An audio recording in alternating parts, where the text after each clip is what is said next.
Hey Dee, good to see you. I've got you a cuppa. We're going to go through the history of the CSRF today, as I've been promising you forever. Oh, fantastic. I'm looking forward to it. Excellent. Let me get myself sorted out and we'll have a quick sit down. Well, it's so good to be in today, Dee. I've been looking forward to this for such a long time. A real deep dive into the CSRF and some of the trailblazers who realised that a pension was not enough. It's so good to be here. Tell me all about it. Well, when the fellowship first began in 1965, it was all about not leaving anyone behind when they left. They knew that they had a good pension, but they didn't have the friendship and network and support that was built during their work career, when many people worked together for a long time. And when they came out of their employment, the idea was to encourage people to take those friendships out of the workplace and into retirement. That's very important. Okay, so tell me, Dee, how did the Civil Service Retirement Fellowship start? Well, its origins, as we've talked about before, and we've obviously used his photo quite extensively, was with an MP, a Labour Party MP, Douglas Houghton, who wrote an article for an in-house magazine for the Customs and Revenue. Okay. And it was called A Pension Is Not Enough. And in that, he wrote about the importance of that friendship and support network the civil service departments are very good at creating, and encouraging that to develop outside of once they retired. And that was where the seed of the CSRF began. And after he got more people involved they read the article, they liked the concept, he started putting together a team of people, and in true civil service fashion, they created a steering committee. Oh, fantastic. So you consider all of the options and how it might translate. And what I've got here, which I thought you might be quite interested in seeing, are the original notes in 1967 from the steering committee that was created to found the Civil Service Retirement Fellowship. All neatly typed up on treasury paper, with the tags still in place, and all the notes and everything, the observations that they made about how they were going to start the organisation running. Their original idea was to have 4 pilot meetings around the UK to see what the level of interest was. And at that time, they had no idea what sort of volume of people would come out.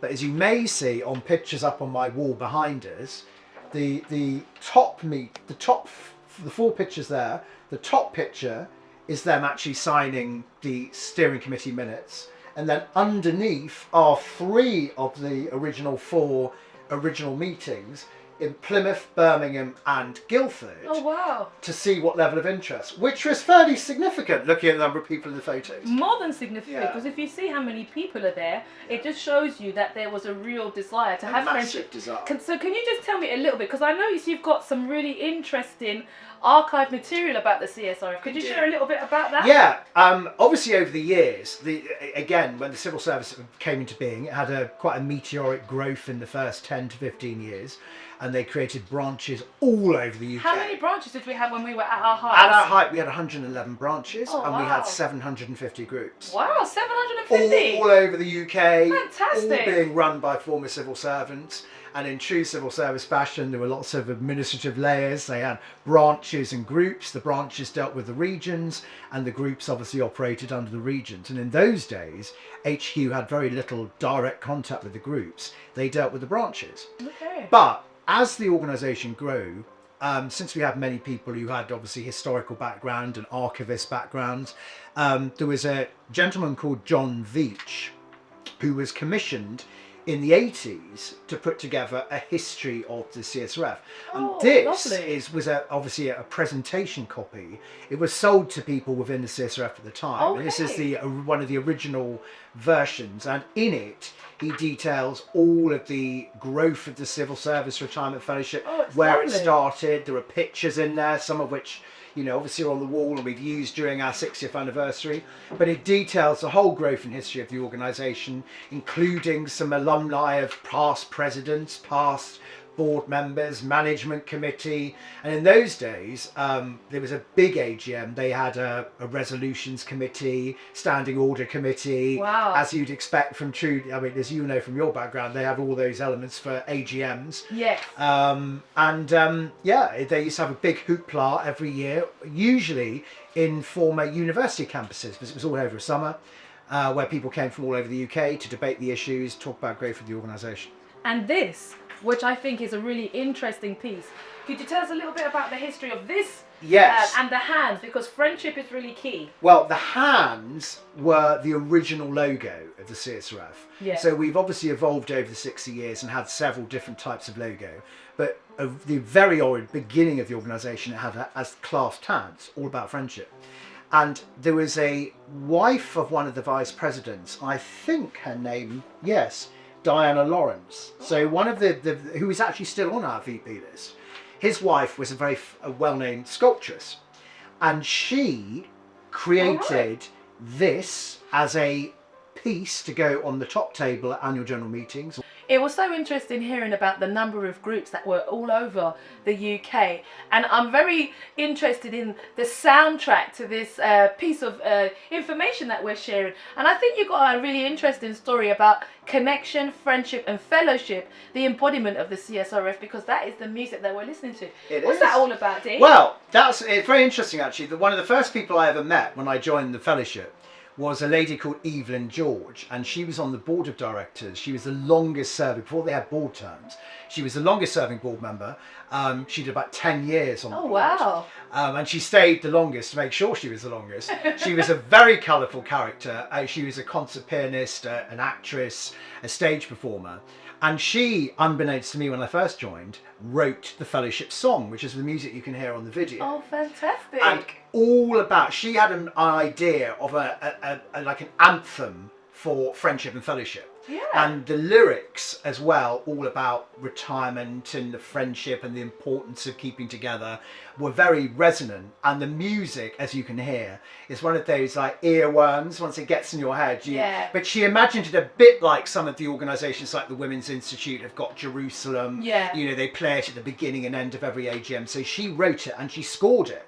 So not only did she write the lyrics, she wrote all the music. Wow. And it was never played. And for a long, long time, I had the music, which you know, has been in my folders and obviously brought out for the Diamond Anniversary. But it was played, very sadly, at her funeral. Aww. By an amazing church organist. Who, yeah.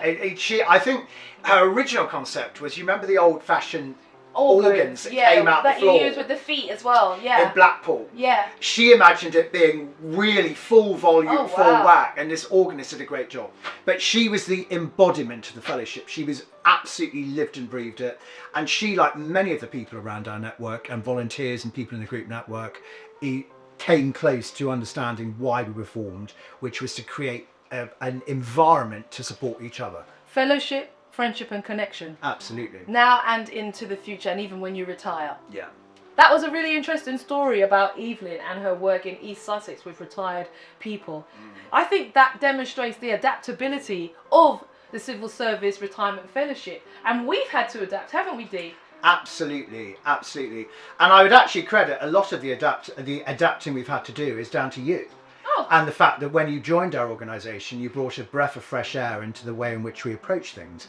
And that is full credit, and credit should be given to the fact that we are able to evolve to meet the demands of the current cohort of civil servants. But one of the most interesting things that I think you brought along with your broadcasting background is the dip into the ocean of podcasting, which is something we've done obviously to celebrate our 60th anniversary, and particularly to preserve and conserve work memories of people who've worked many years in the civil service. And we've done 12 episodes so far, and more to come, but they've all been a unique insight into an individual and the sort of contribution they've made, how they've done, and that's largely down to your insight. Well, thank you for that. And we're going digital, more digital to come. And I think it's really important to conserve work memories and to celebrate the contribution that civil servants have made, not just during their working lives, but also when they retire. And that's all that the CSRF is all about. Absolutely. And as we look ahead to 2026 and beyond, I think we've got some tough challenges ahead, as all organisations do. But the most important thing is to prove that and show that our community has got relevance to everyone who is working in the civil service, and the volunteers, some of whom are not civil servants, but who support our work and aims and objectives and want to get involved in what we do and help us grow. I just love that whole idea of adaptability. But we've got a plan for the future, Dee, and we've been working really hard on some of these key issues. So can you tell us about some of what are the key issues that are happening for us and what we're doing in 2025, the end, and 2026? Yeah. Well, 2026 has been a very, very busy one for campaigns. We obviously get a great new gang of people working for us on the marketing communications front. Who brought a pizzazz to the way in which we approach our social media, which is great. But we're particularly focused on, obviously, a new campaign for digital donors, which is to encourage all serving civil servants to make a small contribution to help the running of our charitable services. Very easy to sign up, click of the button on the website. In addition to that, obviously we want to broaden out our charitable services, our national befriending schemes, also engage new local group volunteers who might be interested in running a lunch club. And most importantly, since we get no government funding at all, is fundraising. So if you're watching this video, you've loved the engagement with us, get on the website, make a quick donation. It's very easy. Click straight through, click the donate button, and every penny counts. Absolutely. And do we have some activities happening also in the new year or around about the Christmas time? We do. We've got a new online event which the team are planning already, which is going to be on Tuesday, 9th of December from 12:30 till 2. It's a Christmas extravaganza. And I think we brought, just to sort of illustrate the fact we get with it, our own Christmas props, just to emphasise the fact that anybody who participates, aside from having a jolly good time, will be expected to be festive in their costuming. Absolutely. And I would just like to add one more thing without taking the emphasis off the fact we're wearing Christmas break. For 2026 is going to be very much a year focused on growth. We've got some new stuff coming through, particularly on retirement planning. We had a great session this year at Civil Service Live in London, Newcastle and Cardiff. We ran workshops that obviously were all about the importance of planning for retirement. We are broadening out on that work to obviously offer all departments the opportunity for presentations, both on that and volunteering, all about us. Intergenerationality, exactly. We will be looking at some events for next year to encourage a coming together of people who've left the civil service with those who are still serving. We obviously continue our theme of fundraising, but it will all be about growth. And obviously, to take my learned colleague Denise and her focus on digital, we will be also looking at what we can do digitally. Absolutely. And how to encourage everybody in the community, no matter how old they are, that they don't have to be afraid from digital technology.